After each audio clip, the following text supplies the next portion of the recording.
I've heard. So we're doing a lot of different things, and it's all going to bring everybody together. That's how this all began, I guess. But the big thing is, the big thing for me is there's really only one thing, and that's getting a peace treaty with two countries that have been fighting for 30 years. And I want to thank you all. Will, if you could bring the letters over. Of course, sir. So in front of you, as you said, sir, these are the actual agreements that were signed, respectively, by the foreign ministers of the Democratic Republic of Congo and Rwanda earlier today, witnessed by Secretary Rubio. We've also prepared for you two letters. This is to President Paul Kagame of Rwanda, expressing your appreciation and congratulations for everything that's happened already, and of course inviting him to Washington for, as Dr. Bula said, what we hope will be the Washington Accords, finally setting the terms for peace and prosperity in this region, hopefully for a very long time. That's great. That's beautiful. Very important. We're going to put a picture in there, right? As soon as this is over, we have a fast-moving photographer, Dan. He's going to put a nice picture of us here. Okay.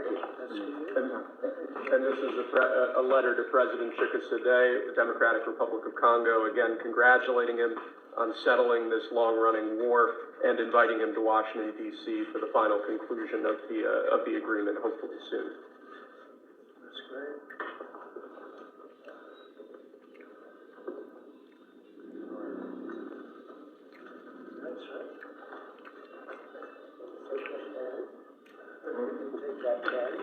Thank you very much. So I'd like to ask JD to say a few words, our great Vice President, and then Marco, and go ahead. Great. Well, first, let me welcome the foreign ministers of Rwanda and Congo. It's great to have you in the Oval Office. And second, let me say congratulations to the President, Secretary Rubio, the entire team.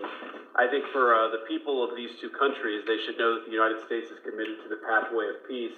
But to my fellow Americans, this is really a celebratory moment. This is a big moment for our country because under the President's leadership, we've taken what was 30 years of killing and war, the worst war in terms of death count since World War II, and now we're on a pathway to peace. And so if I think about what I know about these two countries, for 30 years, pretty much the entire time that I can remember these two countries being in the news, much of the story has been about them fighting one another, about them killing one another. And now we can look forward to a future where my children will look at this moment as the beginning of a new story, a story of prosperity and of peace. So thanks to the President, congratulations to the entire team, and to my fellow Americans. We should all be really proud because it's amazing what active presidential leadership can accomplish when it's geared towards peace and prosperity. And that's what we have in the Oval Office right now. So great job, sir. Thank you very much, JD and Marco, and then we're going to ask the two principals to speak. Yes, sir. Mr. President, first of all, thank you. When I first came on this job a few months ago, you made it very clear that one of the priority of this administration under your leadership was going to be the pursuit of peace. And from day one, whether it's been in Ukraine and Russia, whether it's been Pakistan, India, whether it's been Iran and Israel, and in the continent of Africa, your priority's been on peace. And today we see this come to fruition. It's sad. Wars get a lot more attention than peace. But peace is harder than war, a lot harder. And I want to congratulate both of the leaders here and their respective presidents for choosing the harder path, which is often peace, than the easier path, which sometimes is war, as costly and as bloody as it may be. And I echo the Vice President's statements, and that is that Americans should be very proud that the number one voice for peace in the world today is our president, your president. And so thank you, President Trump. And I want to, again, recognize Dr. Boulos and the work he's put into this from day one. He's really put a lot of time and effort, and as our friends from the respective countries can share with us. And last point, I do want to thank, you've done this already, but the African Union, Togo, and Qatar, who have been extraordinary partners and whose help we're going to need to continue to receive in order to bring all this to fruition. So congratulations to both of you, and thank you, Mr. President. Great job you've done. Do you want to start? Either way. Do you want to start? Ladies first, maybe. Thank you so much. Thank you very much. Thank you so much, Mr. President, for having us here. I think I can summarize my contribution in 3 main points. First of all, thank you and congratulations indeed for this remarkable milestone, which is putting an end to 30 years of conflict and of suffering, and which is redefining the perspectives that millions of Congolese and of citizens of the greater Great Lakes region will have. The second point is stay committed, stay on board. We need the United States to make sure that this agreement holds and that you hold us accountable. And the third point is, if you stay on board, I think there are so many perspectives that we can transform our partnerships through and that can usher in an era of prosperity, of growth, and of shared bilateral relationships that go well beyond the challenges that we've shared together and that can at least or finally focus on the potential and of the wealth that we can share. So again, our heartfelt gratitude to you on my behalf, but more importantly, on behalf of the people of the Democratic Republic of Congo. Thank you so much. Beautifully spoken, and I look forward to seeing you, leader. You will, highly respected person, as you know, highly respected all over the world, but in Africa in particular. So, sometime in July, we'll do something, big ceremony. Thank you very much.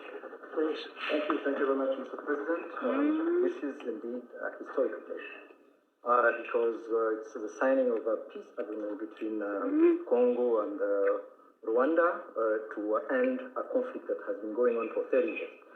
And there has been many mediation, facilitation in the past, but none of them succeeded. And we believe that it's because of your leadership and your steadfast commitment to this process, with also a new approach of economic integration, regional economic integration, which is important to allow Rwanda and DRC working together, because this is a very rich region with cross-border trade, with the minerals, with natural wealth. So with the U.S. Standing side by side with Rwanda and DRC, we believe that we will achieve long-time peace.